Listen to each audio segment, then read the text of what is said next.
Oh, a couple more tidbits from this New York Times piece. So that's where Barack Obama heard that he couldn't get wasn't allowed to use his Twitter account anymore, at least until the election. Donald Trump is such a cuck. It's unbelievable. Can't even use his own phone. Ivanka sat down for a commercial intended to appeal to suburban women who have recoiled from her father's incendiary language.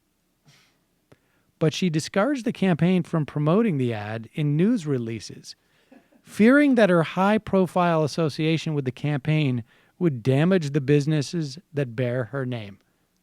Date night is canceled, Ivanka. I mean, first off, you got to feel bad for her. No, you don't. No, you don't. Actually, I was going to say, she's horrible. Let me restructure that.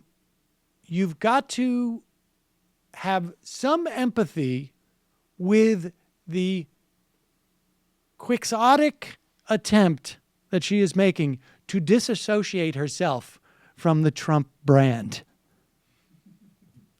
We've all been in times, we've all had experiences where we're doing something that's impossible to do. And that's all I'm saying. All I'm saying is let people need to be real about her before she becomes the American Marie Le Pen. Yeah, no kidding. I think she's probably done with politics, even though her brother, one of her brothers, is probably going to. I'll tell you, she's certainly done with date night with me. It's a total betrayal. This also from the piece. Aides to Mr. Trump have finally wrested away the Twitter account. But offline, Mr. Trump still privately muses about all the ways he will punish his enemies after Election Day, including a threat to fund a super PAC with vengeance as its core mission. It'll be called the Vengeance to Losers Super PAC, and it will promote my agenda of calling out kids in wheelchairs, Rosie O'Donnell, black people, Barack Obama, Miss and Hillary Universe Clinton. candidates? Miss Universe candidates, Mexicans, homeless people, and anyone else. Can super PACs, can they actually assault women? Like physically? What if there Can was you a have a super special PAC? part of the super PAC that assaults them? It wasn't just an ad. It literally went out and sexually violated women on the street. Can we do something like that? They're like, absolutely, as long as you don't use Twitter the next 3 days, Mr. Trump. No problem. Couple Wow. more choice quotes. Mr. Trump, who does not use a computer, rails against the campaign's expenditure of tens of millions on digital ads, skeptical that spots he never sees could have any effect.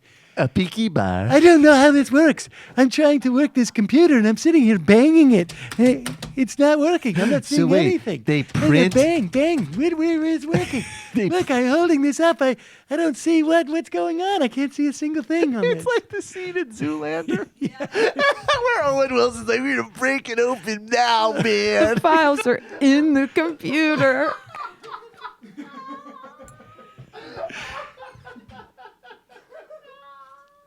Also in the piece, not even staff members who volunteered to be dismissed are let go.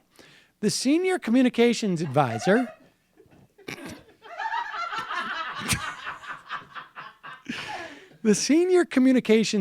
in other words, he's the guy who's in charge of making sure that the campaign projects an image that best suits the candidate and the campaign. So he's got to always constantly be, on the lookout for like, hey, that's not going to look good. Let's downplay that. Or, hey, this doesn't look so good. I'm going to call these reporters and smooth this out and see if we can spin it. The senior communications advisor, Jason Miller, offered to resign after he was spotted at a Las Vegas strip club the night before the final presidential debate. The offer was rejected. Why would I fire you for that? Why would I fire you for that? You can't be fired. You think I'm going to win, Look, right? you made a mistake in judgment. This should have happened 3 days ago, before all the press people are in town. I mean, honestly, like, I can tell you that having been at the debate, there were thousands of reporters there from everywhere. the reporters, if they have had anything to do with covering the campaign, the one guy they know besides Donald Trump would be the senior communications chief. The one guy. Says who? Oh. Says who? And it's not like, it's just unbelievable. It's unbelievable. What else do I have here? Hold on 1 second. I got one more part of this. You know who don't strip? Jewish girls. This is I like this Jews. piece too. On Thursday, as his plane idled on the tarmac in Miami, Mr. Trump spotted Air Force One outside his window. As he glowered at the larger plane, he told Hope Hicks, his spokeswoman, to jot down a proposed tweet about President Obama, who was campaigning for Mrs. Clinton. Why is he campaigning instead of creating jobs and fixing Obamacare? Get back to work.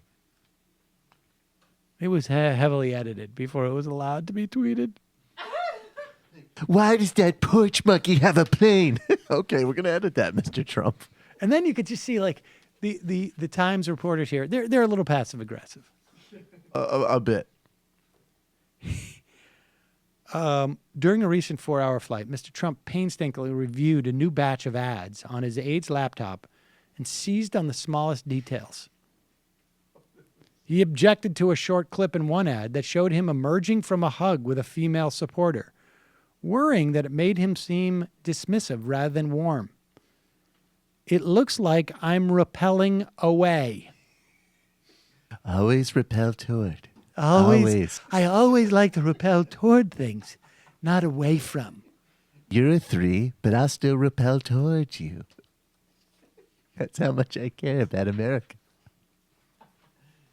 Why are you so similar to this in the morning before show prep? Me? Why is Hartman on TV again? Oh, my Can I God. send a tweet? I'm just looking at Michael. Let me hold your phone. And I'm just looking at why are all these other people? They seem. Tom Hartman seems like he can tweet whatever he wants. Chris Hayes just got 30 retweets on an article about poverty rates This in is Chicago. ridiculous. I got 15 retweets on my Standing Rock tweet. This is totally unfair. Totally unfair. How come he's got more likes than me? What the hell's going on? Where's my hashtag? Where's my own? How about outers? Wouldn't that be better than inners? Oh my God! Sounded like I was repelling away from Jimmy Reefer Cake's phone call, not repelling toward. I always like to repel towards. Hey, it's Sam Seder. Why don't you subscribe to this channel? You can do so right over here. Over. Subscribe.